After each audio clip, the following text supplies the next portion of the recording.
আসসালামু আলাইকুম। আজকে কথা বলবো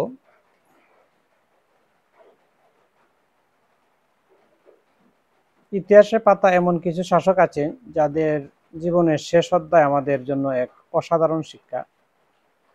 আজকে আমরা এমন এক মহামানবের গল্প শুনব, সম্রাট আওরঙ্গজেবের কথা।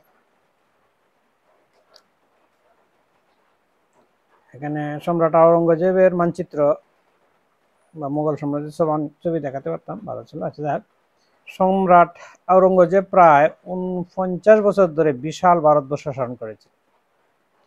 তার সাম্রাজ্যের আয়তন ছিল ৪০ লাখ বর্গ কিলোমিটার, অর্থাৎ তখনকার প্রায় পুরো ভারতবর্ষই ছিল তার শাসনের অন্তর্ভুক্ত। তখন প্রজার সংখ্যা ছিল ১৫,৮০,০০,০০০, আর রাজস্ব বছরে তিনি আদায় করতেন ৪৫০ বিলিয়ন মার্কিন ডলার সমপরিমাণ অর্থ। ভাবুন, ফ্রান্সের সম্রাট লুই চতুর্দশের রাজস্বের চেয়ে ১০ গুণ বেশি।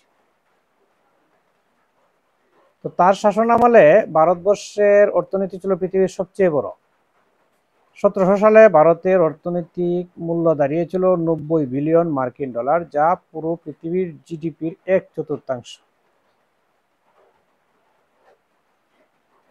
কিন্তু বন্ধুরা, এই গল্পের সবচেয়ে বড় শিক্ষা লুকিয়ে আছে তার জীবনের শেষ অধ্যায়ে।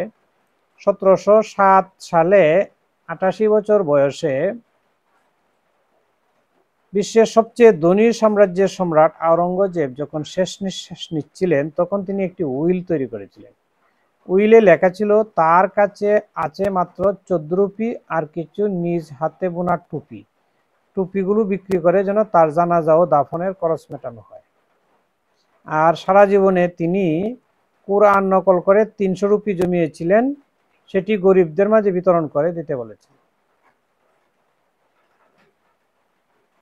এই যে গল্পটা শুনলেন, দরবারে ও রাজকোষে খোঁজ নিয়ে দেখা গেল এই উইলের বাইরে তার নামে আর কোনো সম্পদ নেই।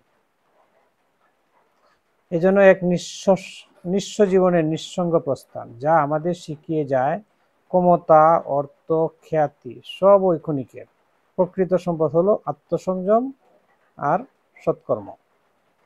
তো বন্ধুরা, এই গল্প আমাদের কি শেখালো কমেন্টে জানাতে পারেন। ভালো লাগলে ভিডিওটি শেয়ার করতে পারেন এবং আমার চ্যানেলটিও সাবস্ক্রাইব করতে পারেন। দেখা হবে পরের কোনো অনুপ্রেরণামূলক গল্পে। আল্লাহ হাফেজ। আসসালামু আলাইকুম।